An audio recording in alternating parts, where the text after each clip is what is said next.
اعوذ باللہ من الشیطان اللعین الرجیم بسم اللہ الرحمن الرحیم الحمد للہ رب العالمین الصلاة والسلام علی اشرف الانبیاء والمرسلین وعلی آلہ طیبین طاہرین المعصومین الذین اذہب اللہ عنہم الرجس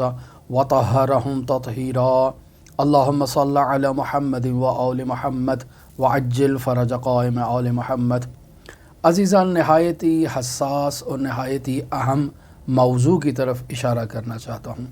اور وہ موضوع انسانی نفس کے تجرد سے متعلق ہے۔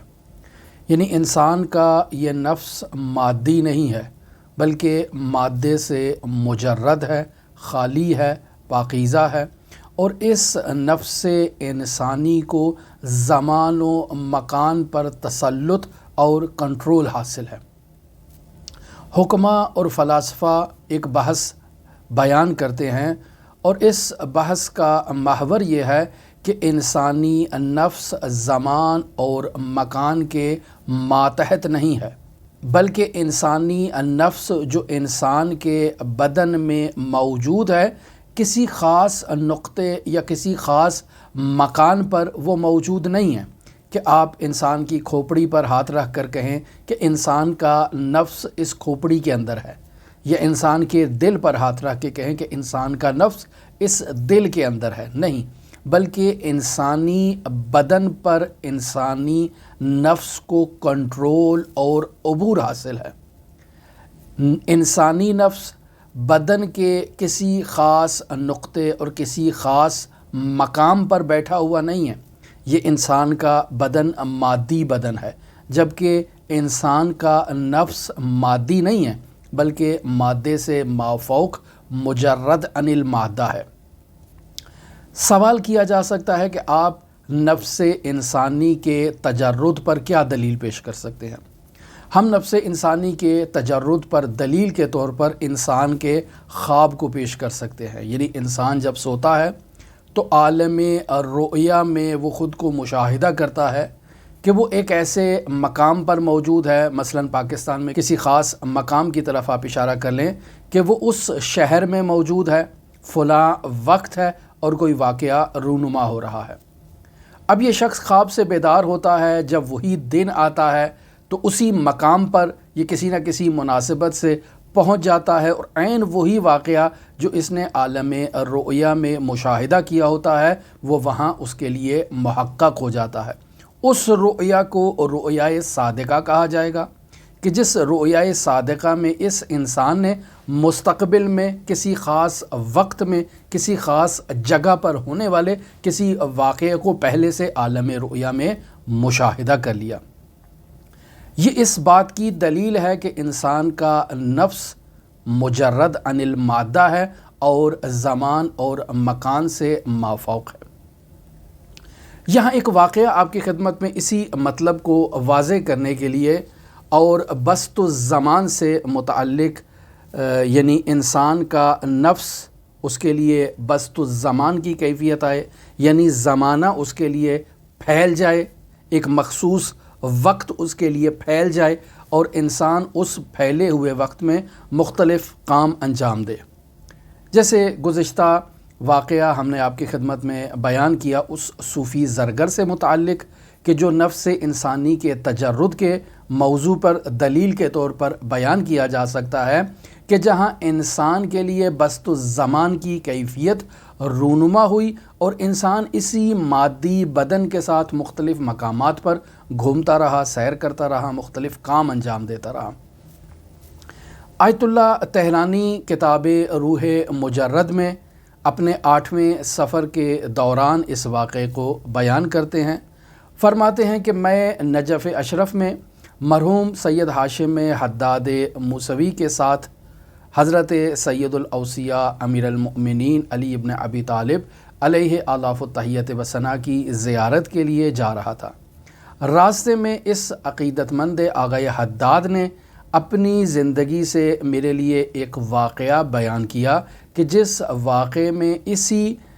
عقیدت مند کے لیے بسط الزمان کی کیفیت رونما ہوئی تھی۔ یہ شخص کہتا ہے کہ ہم نجف اشرف سے مدینہ منورہ کی زیارت کے لیے اپنی تمام فیملی کے ساتھ نجف اشرف سے نکلے۔ ہمارے پاس نہ تو کوئی پاسپورٹ تھا، نہ ہی ہمارے پاس کوئی ویزا تھا، لیکن پھر بھی ہم توکل علی اللہ کرتے ہوئے نجف اشرف سے نکلے کہ ہم صحراؤں سے ہوتے ہوئے عراق کا بارڈر کراس کرتے ہوئے سعودیہ عرب میں داخل ہو جائیں گے، مدینہ منورہ جائیں گے، وہاں روضۃ الرسول کی زیارت کریں گے، ائمہ بقیع کی زیارت کریں گے، کچھ عرصہ وہاں قیام کریں گے، اور پھر اس کے بعد دوبارہ واپس نجف اشرف ہم واپس پہنچ جائیں گے۔ لیکن جیسے ہی ہم بارڈر پر پہنچے تو وہاں جو ہے بارڈر کی پولیس جو پاسپورٹ کو کنٹرول کرتی ہے، ویزے وغیرہ چیک کرتی ہے، انٹری کرتی ہے، اس پولیس کے ہم ہتھے چڑھ گئے۔ اس پولیس نے ہمیں گرفتار کر لیا، اور چونکہ ہم غیر قانونی طور پر سعودیہ عرب میں داخل ہونا چاہ رہے تھے، اس وجہ سے انہوں نے اس جرم میں ہمیں سلاخوں کے پیچھے دھکیل دیا۔ ہماری پوری فیملی وہاں جیل میں رہی۔ کچھ دنوں کے بعد انہوں نے وہاں ہمیں قید رکھنے کے بعد دوبارہ عراق کی سرحد کے اندر داخل کر دیا اور ہمیں چھوڑ دیا۔ ہم وہاں عراق کے اندر داخل ہوئے اور اسی صحرا کے راستے، اسی ریگستان کے راستے ہم واپس نجف اشرف میں پہنچے۔ اب جب ہم نجف اشرف پہنچتے ہیں تو ہمارے لیے تعجب کا مقام ہوتا ہے کہ وہ جو کیلنڈر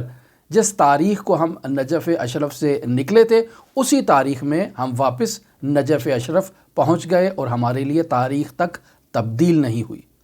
یعنی یہ تمام 3-4 ہفتوں کا جو ہم نے سفر انجام دیا، ہم وہاں بارڈر پر پہنچے، وہ تمام صعوبتیں، مشکلات برداشت کرتے ہوئے اور وہ تمام تکالیف برداشت کرتے ہوئے وہاں قائد رہے، اور پھر دوبارہ انہی تکالیف کو برداشت کرتے ہوئے ہم نجف اشرف پہنچے۔ تو گویا کہ یہ 3-4 ہفتوں کا ہمارا سفر تھا، لیکن جب ہم واپس نجف اشرف پہنچے تو معلوم ہوا کہ ابھی تو دن بھی تبدیل نہیں ہوا، ہم اسی تاریخ کو واپس نجف اشرف پہنچ گئے ہیں۔ اور یہ ہمارے لیے بسط الزمان کی کیفیت تھی کہ در واقع اس سفر سے ہمارے لیے یہ بات واضح ہو گئی کہ خداوند متعال جو قیامت کی توصیف کرتے ہوئے اس دن کے بارے میں بیان فرماتا ہے کہ وہ دن 50,000 سالوں کے مترادف ہوگا، فی یوم کان مقدارہ 50,000 سنہ، کہ اس دن کی مقدار جو ہے وہ 50,000 سالوں کے برابر ہوگی۔ پس ہمیں یہاں خداوند متعال نے ہمارے لیے یہ درس دیا کہ انسان کا نفس مجرد ہے، اور یہ آیت اللہ طہرانی سے کہتا ہے کہ اگر میں اپنے اس سفر کی مادی جو زندگی ہے اس کے مطابق تشریح کرنا چاہوں یا اپنے اس سفر کو بیان کرنا چاہوں تو میرے پاس الفاظ نہیں ہیں۔ اگر اس عالم مادہ میں موجود علوم کے ذریعے سے اپنے اس سفر کی تشریح کو اور توجیہ کو بیان کرنا چاہوں تو کوئی دلیل نہیں ہے، ناقابل فہم یہ میرا سفر تھا۔ جو اس بات کی دلیل ہے کہ انسانی نفس مجرد عن المادہ ہے اور یہ زمان و مکان پر تسلط رکھتا ہے، مافوق زمان و مکان ہے، اور اسے احاطہ حاصل ہے اس موضوع پر۔ لہٰذا یہ وہ موضوع ہے کہ جو ہمیں اس واقعے سے ایک اہم نقطے اور ایک اہم مطلب کی طرف اشارہ کر رہا ہے، اور ہم وہ اس سے سیکھ رہے ہیں۔